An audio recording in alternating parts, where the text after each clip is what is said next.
Yo les dresseurs, c'est Alexandre, j'espère que vous allez bien les gars. Aujourd'hui on se retrouve sur la chaîne pour une double review de l'anime Pokémon saison 24 avec les épisodes 74 et 75 que vous avez apparemment beaucoup apprécié vu que énormément d'entre vous sont venus me voir en message privé sur Instagram pour me demander de faire absolument une review par rapport au retour de Aurore, les péripéties sur Cresselia, sur Darkrai, le retour à Sinnoh pour nos petits héros. Mais du coup j'ai vu les deux épisodes pour qu'on en parle aujourd'hui bien sûr pour vous faire plaisir et aussi pour que je puisse partager mon avis. Bah j'ai pas trop kiffé, à mon sens. Le fond tout comme la forme ont été un peu bâclés par rapport à la production de l'anime Pokémon. Quand je parle de forme, je parle pas des graphismes, je parle pas des OST etc. mis derrière pour accompagner bien sûr les événements et tout ça qui était d'ailleurs assez magnifique à entendre, les OST.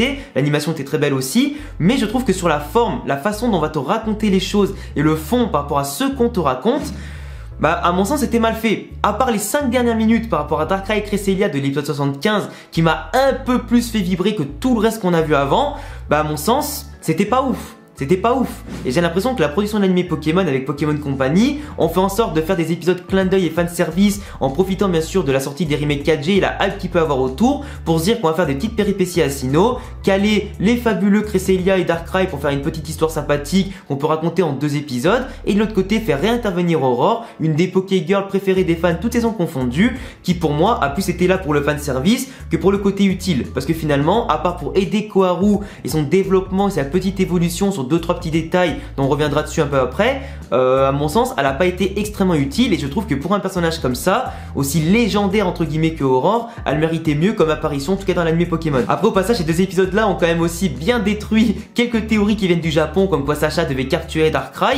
À mon sens c'est totalement what the fuck comme théorie mais du coup ils sont beaucoup à s'être trompés et apparemment sur les réseaux ça gueulait pas mal, mais bon en même temps ils ont un peu cherché la merde parce que comme si Sacha pouvait capturer un Darkrai et devenir entre guillemets le nouveau Tobias. Mais sinon les amis, avant de commencer la review, je voulais d'abord vous dire que j'étais désolé simplement parce qu'en ce moment il n'y a pas beaucoup de reviews de l'anime Pokémon, genre un peu moins de vidéos mais je vais m'expliquer un petit peu pourquoi. Déjà par rapport à l'anime Pokémon parce que les épisodes sont de moins en moins intéressants à mon sens, il n'y a pas forcément de choses à raconter en termes de blagues, en termes simplement d'analyse, de scénario, d'écriture sur la forme comme le fond qui sont intéressants. Donc forcément en ce moment je laissais couler l'anime Pokémon parce que à part depuis la dernière review qui était un peu intéressante et encore c'était une analyse de trailer etc. Il n'y a pas forcément grand chose à raconter donc forcément j'ai pas envie de parler pour rien et du coup vous racontez du vent. De l'autre côté vous savez qu'on a passé les 100 000 abonnés et que du coup aujourd'hui YouTube c'est mon taf à plein temps, le temps que je retrouve un autre travail ou que je monte ma propre entreprise à côté de ça, bah simplement pour pouvoir vivre tranquillement finalement et payer mon loyer tu vois. Si vous savez que j'ai beaucoup de projets, j'ai créé un livre, j'essaie d'écrire un court métrage aussi, j'essaie pourquoi pas de finaliser dans ma tête des idées de jeux vidéo etc.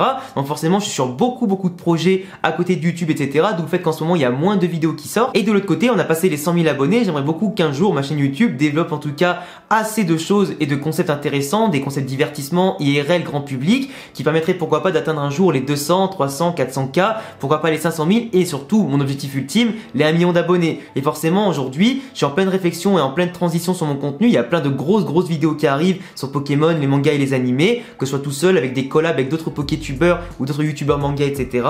Et forcément, faut faire un petit peu des choix, des sacrifices pour l'évolution de la chaîne et les concepts qui marchent le moins, dans lesquels je prends peut-être un peu moins de plaisir etc. à faire, vont disparaître petit à petit de la chaîne YouTube pour réapparaître sur Twitch ou Instagram sous d'autres formats. Donc du coup c'est pour ça les amis aujourd'hui que je vous le dis dès le début de la vidéo pour les reviews Pokémon.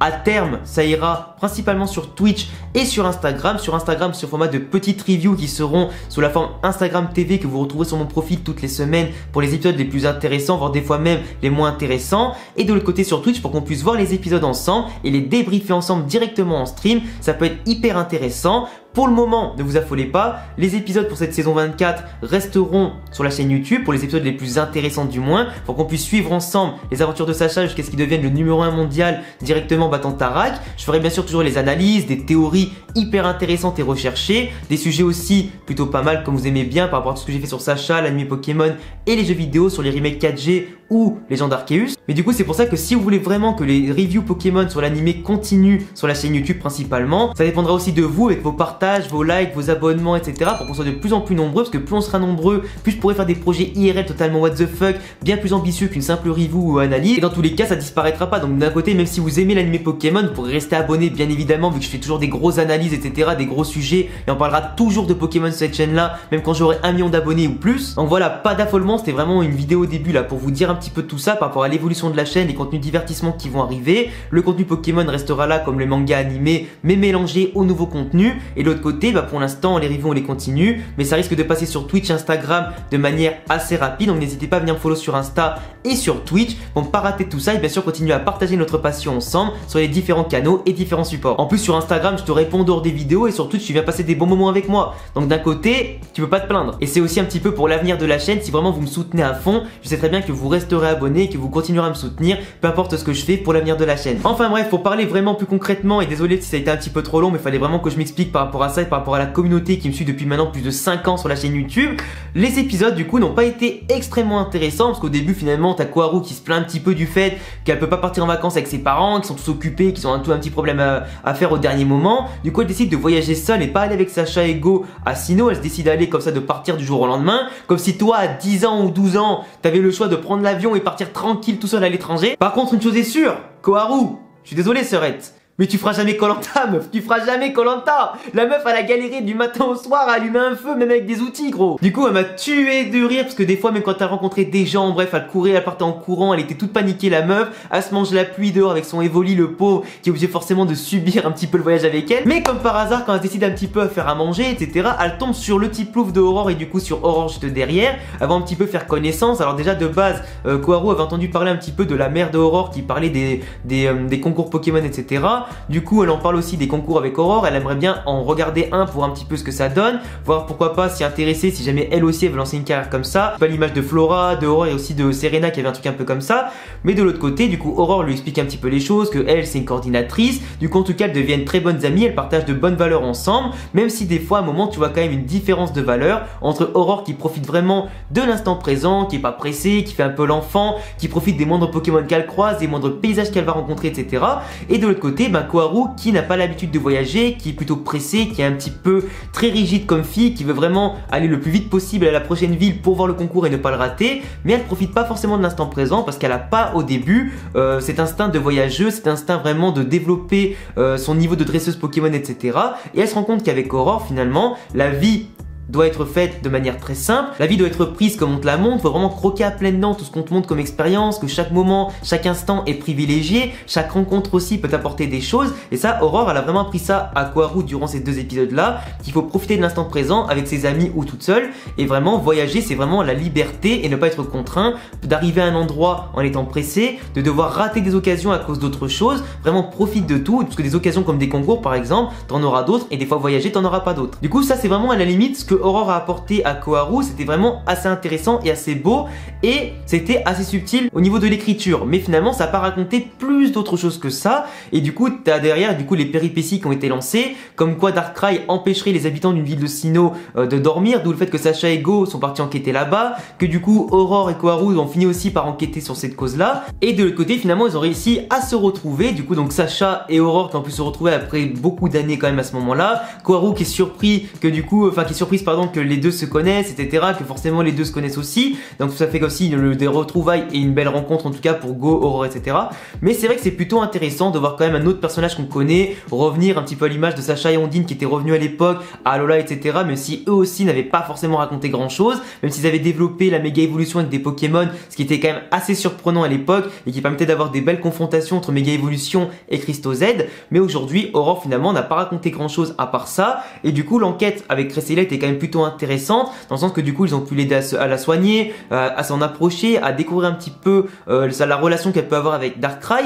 D'ailleurs cette relation Darkrai-Cresselia, on pensait que ça pouvait être des ennemis parce que du coup leur ambivalence de pouvoir entre les cauchemars et les rêves, forcément ça se confronte entre celui qui ne contrôle pas son pouvoir finalement et qui cause des problèmes aux gens sans le vouloir parce qu'il est tellement puissant, ça relève un petit peu de son aura maléfique entre guillemets contre son gré, et finalement qui pousse les gens dans le cauchemar à faire les rêves en boucle et va vraiment profiter de leur sommeil réparateur. Et de l'autre côté Cresselia qui vient un petit peu gommer tous les malfaits entre guillemets qu'il fait de manière involontaire pour que les gens puissent dormir tranquilles, puissent être tranquilles, se reposer. Et du coup c'est aussi pour ça finalement que Cresselia existe, pour empêcher que les gens détestent Darkrai et pour pourquoi pas réparer un petit peu les non-contrôles de son pouvoir. Mais en tout cas on voit que Cresselia a plus dans son regard de l'admiration pour Darkrai qu'autre chose. Du moins on sent que les deux sont extrêmement proches, pas une relation amoureuse entre Pokémon fabuleux et légendaires, etc., mais plus dans le sens qu'il y a du respect mutuel et que les deux ont besoin de l'autre pour pour exister, car l'un ne pourrait pas continuer à vivre sans être détesté, sans que l'autre agisse, et l'autre ne pourrait pas servir à quelque chose s'il n'y a pas des gens du moins à sauver, en tout cas de leur cauchemar. Et du coup ça amène vraiment aussi une protection entre les deux Pokémon, contre la Team Rocket, entre l'un qui soigne l'autre, l'autre qui protège, qui va attaquer, et j'ai trouvé ça extrêmement intéressant. Entre le support et l'attaque, c'est vraiment, tu vois, comme un jeu de rôle classique finalement, et j'ai trouvé ça assez bien. Après la Team Rocket comme d'habitude qui a servi à rien, après il y a quand même eu aussi des éléments assez intéressants, comme quoi du coup on voit qu'aujourd'hui, le Evoli de Koharu s'amuse finalement à quand même pas mal copier les techniques de tous les Pokémon qu'il rencontre pour peut-être trouver sa propre voie, et moi ça me ramène à chaque fois. Plus je vois des épisodes avec le Evoli qui copie des mouvements, des attaques de certains types, etc., qui le ramènent de base à ses évolutions, comme Aquali, comme Pyroli, etc. Là pour le coup il copiait beaucoup les attaques haut de type Louf pour essayer pourquoi pas d'essayer simplement de faire le coordinateur Pokémon, etc. Et son Pokémon lui s'est afforé sur le coup, par manque d'expérience forcément. Et de l'autre côté tu peux penser qu'il copie aussi pour tester les affinités des types, voir ce qui lui correspond le plus, etc.